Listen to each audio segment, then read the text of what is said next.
میں نے شرح صحیح مسلم میں نماز جمع کرنے والی احادیث کے کانٹیکسٹ میں سارے ائمہ اربعہ کی رائے پڑھی ہے. جو جمع کے قائل ہیں وہ بھی کچھ شرائط بتاتے ہیں، لیکن آپ یہ فہم بیان کرتے ہیں کہ کسی بھی شرط کے بغیر جمع ہو سکتی ہیں، اور آپ یہ بھی کہتے ہیں کہ میرا کوئی موقف بھی ایسا نہیں جو پہلے نہ رہا ہو. تو برائے مہربانی اہل سنت میں ان ائمہ کا بتائیں جو آپ والا موقف رکھتے ہوں. جی میرے والا جو موقف رکھتے ہیں وہ امام ہے امام عبداللہ ابن عباس رضی اللہ تعالی عنہ علیہ السلام. اگر ان سے بڑا کوئی امام ہے تو لے آئیں، اور ٹائم قیامت تک ہے. امام آپ نے شروع کرنے ہوتے ہیں 150-200 سال بعد. پہلے کسی امام کو نہیں آپ نے ماننا. بعد میں آپ ذہن میں رکھیے گا کہ جب کبھی بھی اس طرح کا ایشو ڈسکس ہوتا ہے تو آپ نے یہ بھی ذہن میں رکھنا ہے کہ سنی اور شیعہ اختلاف یا فساد ہو چکا ہوا ہے، اور تب یہ سارے ایشو سامنے آ رہے ہیں. میرا دعویٰ تو پھر بھی ختم نہیں ہوگا. اس کی وجہ یہ ہے کہ میں نے یہ دعویٰ کیا تھا کہ اس پلیٹ فارم پہ کوئی ایک عقیدہ بھی ایسا نہیں ہے جو امت کا پہلے نہ ہو. تو مجھے بتائیں دنیا میں 15 سے 20% جو اہل تشیع ہیں کیا وہ یہ مانتے ہیں جو آپ کہہ رہی ہیں ائمہ اربعہ کی رائے کو؟ یہ تو سنیوں کے اماموں کی رائے آپ نے پیش کی ہے نا. تو شیعہ تو سارے وہی موقف رکھتے ہیں جو میں نے رکھا ہے. تو میں تو اپنی دلیل میں ابھی بھی قائم ہوں. امت کی بات کی ہے نا. امت میں آپ کے تو 4 فرقے نہیں نا داخل صرف. اور میں نے جب یہ بات کی تھی اس میں نے یہ بات کلیئر کی تھی کہ میری بعض باتیں ایسی ہیں جسے شیعہ صحیح سمجھتے ہوں گے سنی غلط سمجھتے ہوں گے، اور بعض باتیں ایسی ہیں جنہیں سنی صحیح سمجھتے ہوں گے اور شیعہ غلط سمجھتے ہوں گے. اور پھر سنیوں میں بھی بعض باتیں ایسی ہیں جو اہل حدیث صحیح سمجھتے ہوں گے، دیوبند بریلوی غلط سمجھتے ہوں گے، اور بعض باتیں ایسی ہیں جسے دیوبند اور بریلوی صحیح سمجھتے ہوں گے اور اہل حدیث غلط سمجھتے ہوں گے. تو میرا دعویٰ کہاں سے ختم ہوا ہے؟ میرا تو کبھی یہ دعویٰ ہی نہیں ہے کہ صرف سنی فرقے کے اندر جو باتیں ہوئی ہیں ہم اسے مانتے ہیں. ویسے تو میں نے کلیئر کر دیا. اگر آپ یہ سمجھتے ہیں کہ عبداللہ ابن عباس شیعہ تھے، وہ سنی نہیں تھے، تو پھر تو اپنی قسمت نو رو. تو ہماری تو دلیل ہے امام عبداللہ ابن عباس. انہی احادیث میں آپ صحیح مسلم کی 1628 سے لے کے 1637 تک یہ مسلسل 10 احادیث ہیں. جب عبداللہ ابن عباس واعظ و نصیحت کر رہے تھے اور تھوڑی دیر بعد ایک سنی کھڑا ہو جاتا تھا کہ حضرت نماز کا ٹائم ہو گیا. تو پہلے تو عبداللہ ابن عباس نے اسے اگنور کیا. انہوں نے کہا ٹھیک ہے بیٹھ جا، نماز پڑھنی ہے میں نے بھی. وہ دوبارہ جب کھڑا ہوا تو انہوں نے کہا تیری ماں تجھے روئے. یہ عرب کا محاورہ تھا، یعنی ماں کب روتی ہے؟ جب بندہ گھوم جائے یا مر جائے. تو فزیکلی کو مرنے کی بدوا نہیں دی انہوں نے، یعنی ایک محاورہ تھا جسے ہم کہتے ہیں تیرا بیڑا ترے تیرا بیڑا غرق. تو وہ یہ تو نہیں کہتے کہ ہم واقعی غرق کرنا چاہ رہے ہوتے ہیں.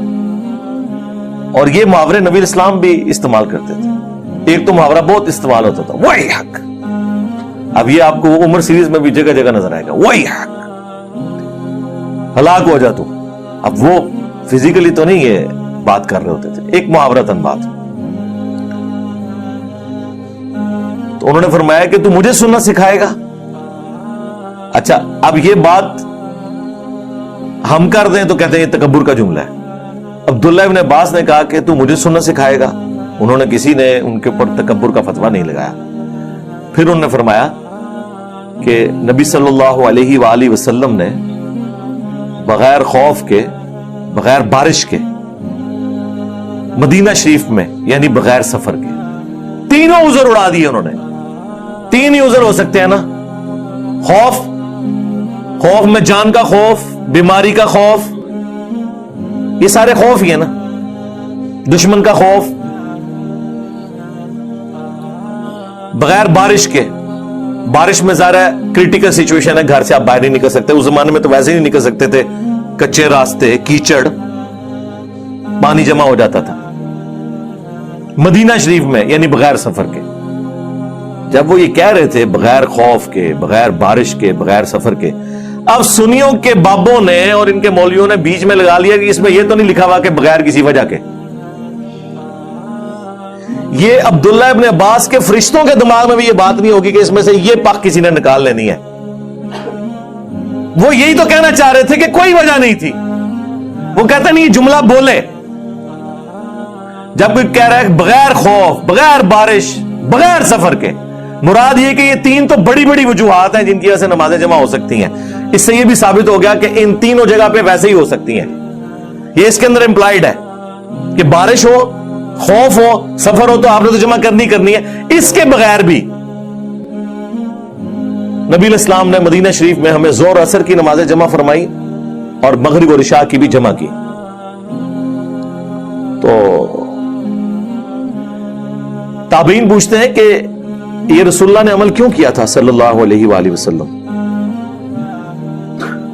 تو انہوں نے کہا تاکہ امت کے لیے اس معاملے میں آسانی ہو جائے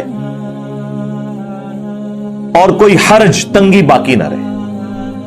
دو باتیں ارشاد فرمائی ہیں، امت کے لیے آسانی ہو جائے اور کوئی تنگی باقی نہ رہے. یہ آپ نے جملے ذہن میں رکھنے ہیں. امام عبداللہ ابن عباس، یہ امام ابو حنیفہ، امام شافعی، امام مالک، امام احمد بن حنبل کی بات نہیں ہو رہی ہے.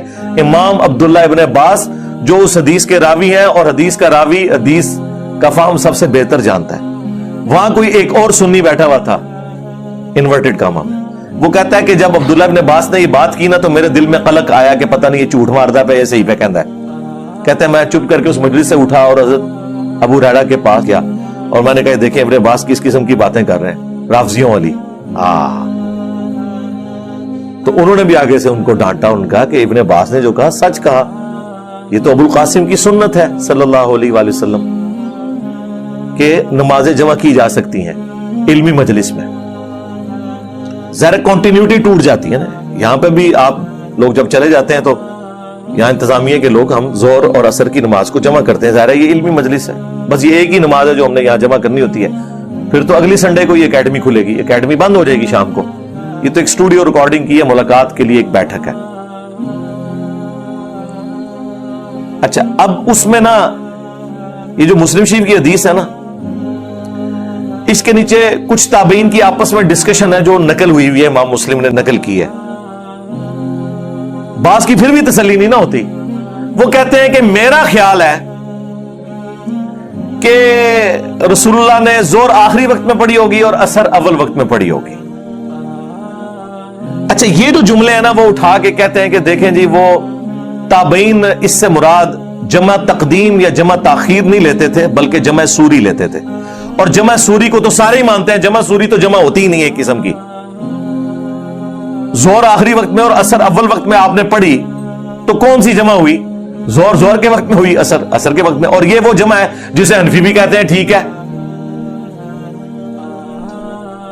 مثلا آج کل آلموسٹ جو سنت کے مطابق عصر کا وقت داخل ہو رہا ہے تقریباً 2:45 بجے. آپ 2:30 بجے ظہر کی نماز پڑھ لیں اور 2:45 پڑھ لیں عصر کی نماز، تو نمازیں اپنے وقت کے اندر ہے. اسے کہا جاتا ہے جمع سوری سینٹر میں. اور ایک ہے جمع تقدیم. جمع تقدیم یہ ہے کہ ظہر کے ساتھ ہی عصر ملا لی جائے. وہ بخاری مسلم میں ہے کہ نبی علیہ السلام اگر ظہر کے وقت سفر کے لیے نکلتے تو ادھر ہی مدینہ شریف کے اندر ہی ظہر عصر کٹھی پڑھ لیتے. تو کیا مطلب ہے کہ ابھی عصر کا وقت تو ابھی شروع ہی نہیں ہوا، تو جمع تقدیم ہو گئی. یہ واضح حدیثیں ہیں بخاری مسلم کی، حنفی نہیں مانتے اس کو. اس میں لکھا ہوا ہے کہ اگر ظہر کا وقت شروع ہو چکا ہوتا تو آپ عصر بھی ساتھ ہی پڑھ کے نکلتے. آپ حنفیوں کی تو موت ہوگی نا اس حدیث کی وجہ سے، کیونکہ یہاں تو جمع سوری ہوئی نہیں ہے، ظہر کا وقت داخل ہوا ہے. اس کے آگے لکھا ہوا ہے پھر کہ اگر آپ ظہر کا وقت داخل ہونے سے پہلے نکلتے پھر عصر کے وقت میں جا کے دونوں نمازیں جمع کرتے تاکہ زیادہ ٹریولنگ ہو جائے. لاجیکل ہے. تو بالکل واضح حدیث ہے بخاری مسلم میں. تو مجھے بتائیں کیا حنفیوں نے یہ سفر والی حدیثیں مان لی نہیں ہے نمازیں جمع کرنے والی؟ وہ تو سفر میں ماننے کے لیے تیار نہیں ہے. وہ صرف کہتے ہیں جی حاج و عمرے والا ہم مانتے ہیں. عمرہ بھی نہیں، حاجی جو میدان عرفات میں ظہر عصر جمع ہوتی ہے اور مزدلفہ کے اندر مغرب اور عشاء جمع ہوتی ہے، اس کو وہ بھی مانتے ہیں کہ چاہے وہ کھلی چھٹی ہے جتنی دیر مرضی ظہر کا وقت سے لے کے مغرب کا وقت ہونے تک اور وہاں مغرب سے لے کر فجر کا وقت داخل ہونے تک کسی بھی وقت وہ نمازیں جمع ہو سکتی ہیں. اس کے علاوہ وہ نہیں مانتے اور کہتے ہیں یہ حج کی خصوصیت ہے. تو سرکار یہ اگر حج کی خصوصیت ہے تو آپ جو لوگوں کو یہ کہانی کرواتے ہیں کہ قرآن میں یہ آیت ہے ان الصلاۃ کانت علی المؤمنین کتابا موقوتا، بے شک نماز مومنین پر وقت باندھا ہوا فرض ہے. تو یہ حج کے موقع پہ تو آپ بھی قرآن کی مخالفت کر رہے ہیں. جو آپ نے تشریح کی ہے، ہمارے نزدیک تو آپ کی تشریح فراڈ ہے، وہ ثابت کریں گے. قرآن میں تو سورہ بنی اسرائیل میں نماز کے اوقات ہی 3 آئے ہوئے ہیں. پہلے آپ قرآن سے 5 نمازیں تو ثابت کریں. قرآن تو نمازوں کی ٹائمنگ 3 بتاتا ہے. فجر، دن کی نماز اور رات کی نماز. فجر الگ ہے، دن کی نماز کون کون سی ہے؟ ظہر، عصر، اور رات کی نمازیں مغرب اور عشاء، کیونکہ غروب آفتاب کے بعد رات شروع ہو جاتی ہے. تو سرکار قرآن میں اگر یہ لکھا ہے کہ مومنین پر وقت باندھا ہوا فرض ہے نماز، تو قرآن تو نماز کے 3 اوقات بتا رہا ہے، تو آپ 5 نمازیں کیوں پڑھتے ہیں؟ اور وہ جی بخاری مسلم میں آئی ہیں. ہاں، 5 نمازیں بخاری مسلم میں آ جائیں الگ الگ اوقات میں، جو ہمارے نزدیک بھی افضل یہی ہے. ہم بھی الگ الگ ہی پڑھتے ہیں، کبھی جمع بھی کر لیتے ہیں. اور بخاری مسلم میں جو سفر میں جمع کرنے کی حدیثیں ہیں وہ آپ نہ مانیں. افتؤمنون ببعض الکتاب وتکفرون ببعض، کتاب کے کچھ حصے کو مانتے ہو اور کچھ کا کفر کرتے ہو. پھر ذلت بھی کاٹنی پڑے گی نا اس شخص کے ہاتھوں جو نعرہ لگاتا ہے کہ میرے نبی سا ہے ہی کوئی نہیں، تیرے بابے تے شاہ ہی کوئی نہیں. ذلیل ہو گئے نا اس کے ہاتھوں. پھر تم بھئی کدھر کھڑے ہو گئے؟ کسی گراؤنڈ پہ نہیں کھڑے ہوئے. اس لیے میں کہتا ہوں کہ ہمارا مقدمہ آپ گھوڑے کی عدالت میں لے جائیں نا، دوسری پیشی نہیں پڑے گی، پہلی پیشی میں ہی سارے فارغ ہو جائیں گے. کیونکہ وہ کہیں گے یار اگر تم ان کتابوں کو مان رہے ہو تو کون سا دین لے کے چل رہے ہو؟ جب نمازیں جمع کرتے ہیں تو آیت پیش کرتے ہیں ان الصلاۃ کانت علی المؤمنین کتابا موقوتا. ہم کہتے ہیں رکو ذرا، صبر کرو، پھر قرآن سے ہی پوچھ لو کہ نمازوں کے اوقات کتنے ہیں. قرآن تو کہہ رہا ہے 3، 5 تو کہہ ہی نہیں رہا. پھر پھنس جاتے ہیں، پھر حدیثوں میں بنا لیتے ہیں آگے. جب حدیثوں میں آؤ گے تو بھائی کتاب موقوتا کا مطلب ہے کہ وہ شخص اس کو بتائے گا کہ نمازوں کا ٹائم کون سا ہے، کہ جس کی قبر مدینے میں ہے صلی اللہ علیہ وآلہ وسلم، جس پہ شریعت نازل ہوئی ہے. کیونکہ حج کے موقع پر کتاب موقوتا کدھر چلا گیا تمہارا؟ وہ کہتے ہیں نہیں، رسول اللہ نے تعلیم فرمایا. اچھا، رسول اللہ نے قرآن کے خلاف تعلیم فرما دیا؟ نہیں، وہ کہتے ہیں وہ جنرل رول ہے، ایکسپشنز آر آلویز دیر. ہاں آئے ہو نا داڑ تلے ہوں، ہاں ایس داڑ تلے. تو یہ ایکسپشنز ہی ہوتی ہیں سفر میں، خوف میں، بارش میں، اور مجبوری میں، اور ایون بغیر مجبوری کے بھی. ویسے تو بغیر مجبوری کو تو دنیا میں کرتا بھی نہیں ہے، کوئی نہ کوئی وجہ ہوتی ہے نا. کسی نے کسی شادی میں جانا ہوتا ہے، کسی نے کوئی میٹنگ اٹینڈ کرنی ہوتی ہے، تبھی وہ جمع کرتا ہے نا. کوئی تھکا ہوا ہوتا ہے، کسی کو پتا ہوتا ہے بعد میں مجھ سے ٹائم میرج نہیں ہوگا، چلو میں ابھی پڑھ لوں. تو کسی نہ کسی درجے میں تو ہوتا ہی ہے. تو یہ بھی آپ کی بات غلط ہے، مجبوری تو ہوتی ہے. نہ بھی ہو تب بھی آپ کیسے حکم لگائیں گے؟ تو وہ تابعین کی ڈسکشن لے کے آتے ہیں. تابعین کہہ رہے تھے ہو سکتا ہے کہ وہ رسول اللہ نے ظہر آخری وقت میں اور عصر اول وقت میں پڑھی ہو. یہ سرکار یہ جو تابعین بیان کر رہے ہیں وہ اپنی رائے بیان کر رہے ہیں. عبداللہ ابن عباس نے تو سیدھا فرمایا ہے کہ رسول اللہ نے ایسے اس لیے کیا تاکہ امت کے لیے تنگی باقی نہ رہے اور آسانی ہو جائے، کوئی حرج باقی نہ رہے. یہ آسانی کا لفظ جو ہے نا بتا رہا ہے کہ نبی علیہ السلام نے کوئی سٹاپ واچ آن نہیں کی ہوئی تھی کہ بس 10 منٹ رہ گئے، ٹائم داخل ہونے والا، جلدی جلدی وضو کر لو پھر نمازاں جمع کریے. تو یہ کون سی آسانی ہے؟ آسانی تو یہ ہے کہ ٹالرنس آپ کے پاس موجود ہو کہ زور کا وقت داخل ہونے سے لے کر مغرب سے پہلے پہلے کسی بھی وقت نماز جمع ہو جائے، اور مغرب کا وقت داخل ہو کر فجر کا وقت داخل ہونے سے پہلے کسی وقت نمازیں جمع ہو جائیں. یہ آسانی ہوگی. ورنہ مجھے بتائیں، یہ جو کہتے ہیں کہ نبی علیہ السلام نے نمازیں جمع کروائی، تو آپ ذرا مجھے ایمانداری سے بتائیں کہ جب نبی علیہ السلام نے مغرب کی اذان دی ہوگی تو ساتھ یہ اناؤنسمنٹ کروائی ہوگی نا کہ یار مغرب کی اذان ہونے لگی ہے لیکن 1.25 گھنٹہ انتظار کرنا ہے، جیسے ہی شام میں 10 منٹ رہ جائے نا سارے نے آ جانا ہے تو میں پھر کٹھیاں کراواں گا. اس زمانے میں تو کوئی ایسی پاسبلٹی نہیں تھی. آسانی اس میں ہے کہ صحابہ کرام آئے ہوئے ہیں، آئے تو تھے مغرب کی نماز پڑھنے، نبی علیہ السلام کی عصر کے بعد سے ڈسکشن جاری ہے. کئی بار آپ عصر کے بعد خطبہ دیتے تھے پھر لیٹ ہو جاتے تھے، ڈسکشن جاری ہے. اس دوران مغرب ہوگی، آپ نے مغرب نہیں پڑھی، آپ ڈسکشن اپنی جاری کر رہے ہیں. جیسے ہی آپ فارغ ہوئے اس ڈسکشن سے آپ نے مغرب اور عشاء کو جمع کر لیا. یا یہ ہوتا ہوگا کہ مغرب کی اذان کے وقت صحابہ کرام آئے مسجد میں اور حضور کہیں گے ہن بیٹھ جاؤ 1.5 گھنٹہ میں تہاڈے سے ثانی کرن لگا, 1.5 گھنٹے بعد کٹھی دوئے پڑھاواں گا. تو لوگ کہیں گے حضرت یہ 1.5 گھنٹہ ہم گھر میں کوئی اپنے کام کاج کر لیتے, یہ کون سی, یہ تو الٹا وہ 10 یا 20 منٹ کی نماز ہمیں 1.5 گھنٹے کی پڑھ گئی ہے, یہ ثانی ہے, مجھے بتائیں. لیکن common sense is not so common. یہ عقل والوں کو سمجھ آئے گا آسانی کب ہوگی. اسی لیے امام ترمذی نے تینوں طریقے سے احادیث کو جمع کر کے جامعہ ترمذی میں لکھا ہے کہ جمع تقدیم بھی سنت ہے یعنی زہر کے ساتھ اثر, جمع تاخیر بھی سنت ہے یعنی اثر کے ساتھ زہر, لیکن پہلے زہر پڑھنی ہوگی پھر اثر, وقت وہ ہوگا. اور اسی طرح مغرب اور عشاء کے لیے بھی, اور جمع سوری بھی سنت ہے. لیکن ظاہر ہے 100 کرو امام ترمذی سنی تو تھے, لیکن انہوں نے حدیث میں یہ نقل تو کیا کہ نبی علیہ السلام نے مسلم والی حدیث امام ترمذی بھی نقل کی, بغیر خوف کے, بغیر بارش کے, بغیر سفر کے نمازوں کو جمع کیا. اور ابن عباس کا فتویٰ بھی نقل کیا تاکہ امت کے لیے آسانی ہو جائے, کوئی تنگی باقی نہ رہے. اور پھر کہتے ہیں لیکن ہمارے جو ائمہ ہیں نا, احمد بن حنبل اور امام شافعی, وہ کہتے ہیں بغیر وجہ کے نمازوں کو جمع نہیں کرنا چاہیے. تو کہتے ہیں آپ کے امام, میں کہتا ہوں جی ابھی اٹھ کے قبروں سے نکل کے کہ ہمیں تو کوئی فرق ہی نہیں پڑتا. اس کی وجہ یہ ہے کہ ہم نے تو اس شخص کو اپنا امام مانا ہے جس کی قبر مدینے میں ہے صلی اللہ علیہ وآلہ وسلم. سرکار اس دور کے امام شافعی اور امام احمد بن حنبل اور امام مالک وہ لوگ ہوں گے نا جو اس دور میں دین سکھا رہے ہیں. اس دور کے لوگ اس زمانے میں ہوتے تو اس زمانے میں وہ امام شافعی امام احمد بن حنبل ہوتے.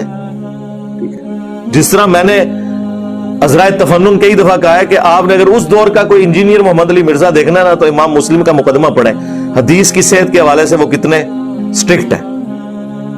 اور یہ تفنن کے طور پہ ہے, میں تو اس کو بے ادبی شمار کرتا ہوں. ہاں میں یہ کہتا ہوں کہ اس دور میں اگر امام مسلم کا کوئی جانشین دیکھنا ہے تو ہمیں دیکھ لیں. وہ تو زمانوں سے کیا فرق پڑتا ہے میرے بھائی, سب فالوور ہیں. امام وہ ہے جس کی قبر مدینے میں صلی اللہ علیہ وآلہ وسلم. یہ سارا یہ بابا پرستی کی وجہ سے تو سارا جنازہ نکلا ہے. اس حوالے سے ایک اور حدیث جو پیش کی جاتی ہے نا, امام ترمذی رحمۃ اللہ علیہ نے اس حدیث کو خود ضعیف لکھا ہے جامعہ ترمذی کے اندر کہ جس نے بغیر عذر کے 2 نمازیں جمع کی تو وہ گناہ کبیرہ کا مرتکب ہوا. یہ حدیث المستدرک للحاکم کے اندر بھی ہے اور فضائل اعمال کے اندر بھی شیخ زکریا نے نقل کی ہے روایت اور اس سے اپنی حنفیت ثابت کی, لیکن نیچے انہوں نے عربی میں لکھ دیا کہ ضعیف ہے. ہاں یہ کام ڈالتے ہیں یہ لوگ. تو یہ نمازیں جمع کرنے میں آسانی اسی وقت ہوگی جب آپ کے پاس ٹالرنس موجود ہو. لہذا سفر میں کرنی ہے یا حضر میں کرنی ہے, بارش میں کرنی ہے یا خوف میں کرنی ہے, کسی وجہ سے کرنی ہے یا بغیر وجہ کے کرنی ہے, نمازیں بہرحال 5 ہی رہیں گی, البتہ وہ جمع ہو جائیں گی. اہل تشیع نے اپنی روٹین بنائی ہوئی ہے نمازیں جمع کرنے کی. ان کی فقہ میں بھی لکھا ہوا ہے کہ نمازیں ہمیشہ جمع کرنا یہ افضل نہیں ہے. رسول اللہ کا عمومی عمل کیا ہے, 5 نمازیں الگ وقت میں پڑھنا. ہم جواد نقوی صاحب حافظہ اللہ تعالیٰ کو جب ملنے گئے عروۃ الوثقیٰ کے اندر, میں نے زور اثر کٹھی جمع کی مسجد کے اندر, وہ زور پڑھ کے باہر نکل آئے اور انتظار کر رہے تھے میرا, اور میں سمجھا شاید ہماری وجہ سے انہوں نے کیا ہے کہ چلو مجھے سنی ملنے آئے ہیں تو میں نمازیں الگ پڑھوں. تو ان کے ساتھی بتانے لگے نہیں یہ اثر جو ہے نا وہ بعد میں پڑھتے ہیں, یہ نمازیں الگ وقت میں پڑھتے ہیں, یہ جمع نہیں کرتے ادھر. وہ کہتے ہیں میرے لیے کون سا مسئلہ ہے, میں تو بعد میں پڑھ سکتا ہوں نا, چلو بچوں کی تعلیم کا حرج ہوتا ہے اور انہوں نے روٹین میں جمع کی ہوئی ہے. اور اہل سنت کے ہاں بھی افضل نمازوں کو الگ اوقات میں پڑھنا ہے, جواز یہاں پہ بھی موجود ہے. لہٰذا یہ جو میں نے کلیم کیا تھا کہ میرا کوئی ایک نظریہ بھی ایسا نہیں ہے جو اس پلانٹ ارتھ پہ کسی مسلمان فرقے کا کسی نہ کسی شکل میں نہ ہو, مجھ سے زیادہ ہی سخت ہوگا, کم نہیں ہوگا. مثلا حضرت معاویہ کے بارے میں جو میرا موقف ہے رضی اللہ تعالیٰ عنہ, ہم تو احترام سے نام لیتے ہیں, یہ اہل سنت میں تو آپ کو مختلف شکل میں, امام عبدالرزاق کی شکل میں, امام حاکم کی شکل میں, امام نسائی کی شکل میں, امام شافعی کی شکل میں تو نظر آئے گا, لیکن ورسٹ فارم میں شیعہ کے ہاں نظر آئے گا. وہ تو بہت آگے چلے جاتے ہیں. لیکن آپ یہ نہیں کہہ سکتے کہ میں نے کوئی ایسا نظریہ اڈاپٹ کیا ہوا ہے جو کسی کا نہیں ہے. تو نمازیں جمع کرنے میں بھی اہل تشیع ایک بہت ہارڈ لائن لے گئے. پریکٹیکلی عوام ان کی فقہ میں تو ان کے ہاں بھی ہے کہ نمازیں 5 اوقات میں الگ پڑھنی چاہیے, لیکن ضد آ گئی نا جب سنیوں نے کہا کہ نمازیں جمع کرنا حرام ہے, انہوں نے کہا پھر ٹھیک ہے آ جاؤ میدان وچ,